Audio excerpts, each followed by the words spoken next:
bonjour Mohamed. Je peux Bonjour. t'appeler Mohamed, Bien sûr. ou bien Monsieur Tao. Non, Qu'est-ce que tu Mohamed, ça ira. préfères? Ok, Mohamed.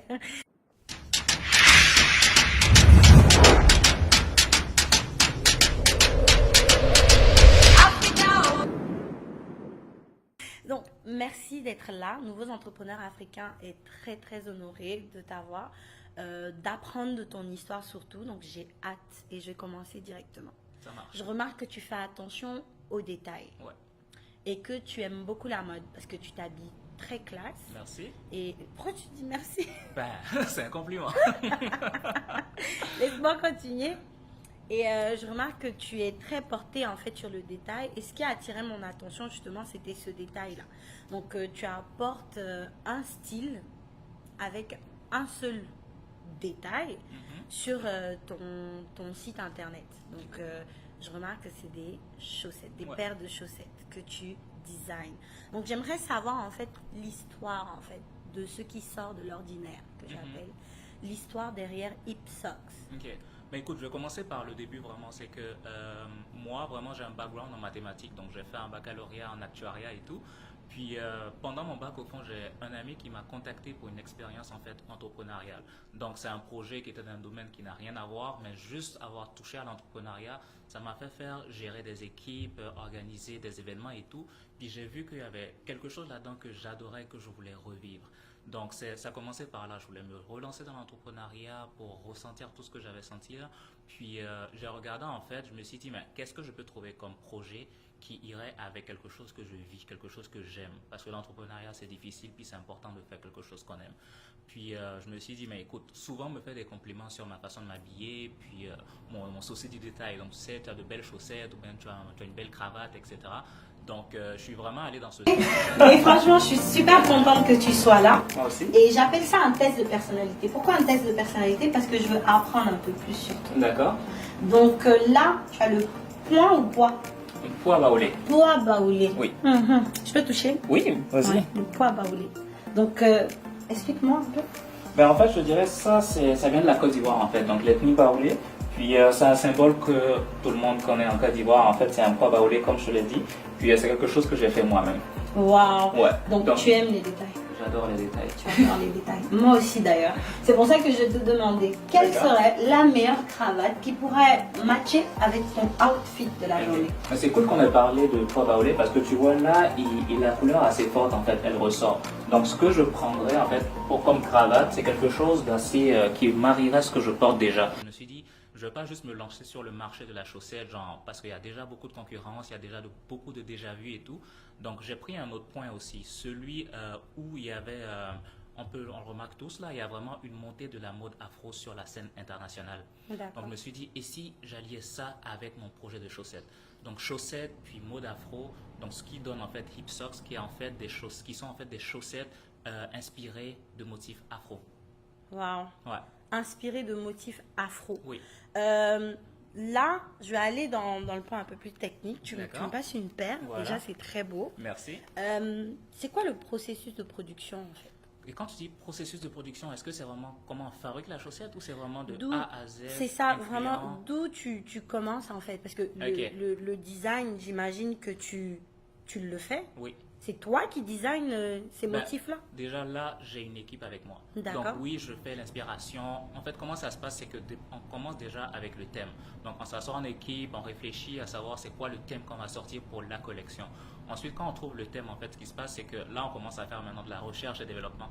Parce que oui, il y a des designs qui existent, oui, c'est de l'inspiration afro, mais il faut réussir à les cadrer dans une chaussette. On ne va pas juste copier-coller, non, on veut apporter du nouveau. Donc, on fait tout ce travail de recherche et de développement. Ensuite de ça, il y a une période d'échantillonnage. Donc, c'est vraiment dans cette période-là qu'on va voir c'est quoi la matière à utiliser, comment on place les motifs, comment on les modifie, etc. Après ça, ben, c'est la production globale. Puis, il y a le gros morceau ensuite qui est tout ce qui est marketing puis vente. Ouais, ça c'est intéressant. Il y a une structure solide en fait derrière Ipsoc. C'est pas une seule personne, c'est une équipe en fait. Exactement, Et oui. pour quelqu'un qui a fait un bac en actuariat, donc ça brise directement ces stéréotypes de celui qui fait des maths toute sa vie. Il est introverti, l'entrepreneuriat c'est pas pour lui. Ouais. Mais là aujourd'hui tu es la raison pour laquelle c'est faux en fait. Mhm. Moi, moi, je suis très contente hein, parce que je trouve ça vraiment beau. Et les femmes alors, tu nous mets J'avouerais où? que là, je dis chaussettes pour hommes, mais 30% de ma clientèle facilement, c'est des femmes. Vraiment? Donc au final, ça reste des chaussettes. Ça Tu vois? reste des chaussettes, tout à Donc fait. voilà. Ce que je prendrais en fait pour comme cravate, c'est quelque chose d'assez qui marierait ce que je porte déjà. Ok. Donc qui tire vers le bleu. Ok. Vu que j'ai une chemise blanche, c'est parfait. Je pourrais prendre celle-là au fond. D'accord. Puis je dirais que L'associer à celle-là, c'est bon parce que ça Ouais. attire l'attention déjà sur Mhm. le poids baoulé. exactement. Ça me dit déjà que lui là, il aime les détails. La vision à long terme de Hipsock, c'est devenir la référence en termes d'accessoires pour hommes. Ok. Donc dans mes réflexions, je voulais vraiment faire plusieurs accessoires et tout, mais j'ai commencé vraiment avec la chaussette. Pourquoi? Parce que ça me permettait aussi de me démarquer et dans ma communauté, mais aussi de profiter d'une sorte de tendance de la chaussette colorée avec de beaux designs et tout. Donc j'ai vraiment pris tout ça en compte en fait pour me spécialiser dans la chaussette. Une fois que vraiment je serai connu dans le monde entier, je vais peut-être penser, on va penser à aller vers maintenant d'autres accessoires, donc des cravates, des mouchoirs de poche, etc. Mais toujours dans le motif africain. Exactement, il y aura toujours la base, en fait, l'inspiration afro. Tu sais que tu es entrepreneur. Oui, Tu t'es battu énormément pour mettre en place ton projet, ce concept-là. Fait que tu es un modèle de réussite. Peut-être que aujourd'hui tu dis ben, plus tard, mais aujourd'hui tu es un modèle de réussite et tu inspires les personnes. Tu as commencé par inspirer l'équipe de nouveaux entrepreneurs africains. merci. Et nous, à travers cette inspiration, on aimerait diffuser cette inspiration-là D'accord. à ces jeunes afin qu'ils puissent s'inspirer de toi. Quel message tu aimerais donner à un jeune Ivoirien qui cherche son idée, qui voit qu'il a beaucoup de chaussettes chez lui, mais il se dit mais pourquoi pas les commercialiser, mais il se décourage. Quel message en tant qu'entrepreneur tu aimerais donner à cette jeunesse-là? Écoute, tu me fais penser à quelques points que je trouve essentiels quand même. C'est que déjà la partie de il ne sait pas trop pour l'idée et tout, pour elle, c'est vraiment une sorte de remise en question, faire un bilan. Il faut vraiment prendre le temps de penser, de se mettre à côté, puis de penser vraiment à son idée, puis décider de se lancer. On ne sait jamais. Il n'y a personne qui va te dire ça va marcher, puis ça va pas marcher, puis ça va se réaliser. On ne sait pas. Pourquoi HIP? HIP, en fait, ça représente Hot Young Professional. Hot Young Professional. Oui, Wow. c'est le marché cible, c'est les professionnels urbains, tout ça, qui aiment ça bien s'habiller, se démarquer en fait avec des détails.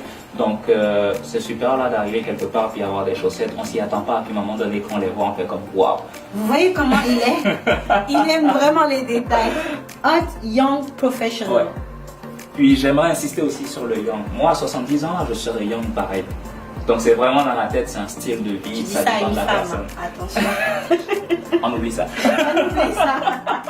C'est clair. J'ai souvent vu des entrepreneurs qui faisaient des choses, puis qui se donnent à fond au début, puis après pour le produit final, c'est-à-dire tu regardes le produit de loin, mais une fois que tu te rapproches, il y a des petits détails qui ne marchent pas en fait. Non, ça c'est pas possible en fait. Surtout pour notre génération, c'est pas possible. Donc la rigueur c'est important, il faut que le produit soit parfait. Il faut s'entourer des bonnes personnes.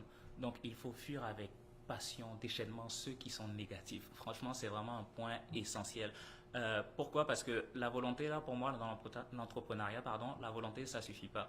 C'est vraiment les gens qui sont autour de toi qui, si tu passes des semaines de défis, pour ne pas dire de problèmes, mais de défis, tu passes des semaines difficiles et tout, c'est ces personnes-là qui vont te rappeler en fait pourquoi tu fais ce projet-là, pourquoi tu es là-dedans, qui vont te soutenir, qui vont te donner des idées.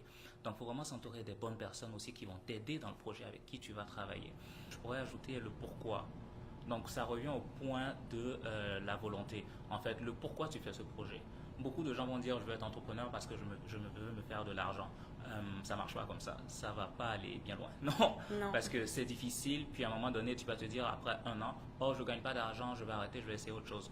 Et tu vas te rendre compte qu'en 10 ans, tu as fait que essayer plein de choses sans jamais rien avoir. Non, il faut avoir une raison, un pourquoi. Je peux partager mon pourquoi. Moi, c'est pour dire merci à mes parents en fait. Ils ont fait beaucoup d'efforts, beaucoup de sacrifices pour que je sois là où je suis en ce moment, pour tout mon cursus universitaire, l'école, les frais de scolarité, tout ça. Puis surtout parce qu'ils m'ont soutenu dans mon projet. C'est pas évident d'appeler ses parents pour dire l'actuariat, je sais pas trop, moi je veux lancer ma compagnie de chaussettes. l'important, c'est de vous faire voir, de faire cette promotion-là pour offrir encore plus de visibilité pour que les gens sachent qui vous êtes Oui. et ce que vous faites. Donc, moi, je te remercie énormément. Et je te remercie aussi, Ça a Aminata. été court, mais très, très, très, très inspirant. Merci. Et j'en ressors riche. Écoute, Mais moi aussi, vraiment. je suis super content de t'avoir rencontré aujourd'hui. Merci beaucoup. Au revoir, Mohamed. Au revoir, bye bye.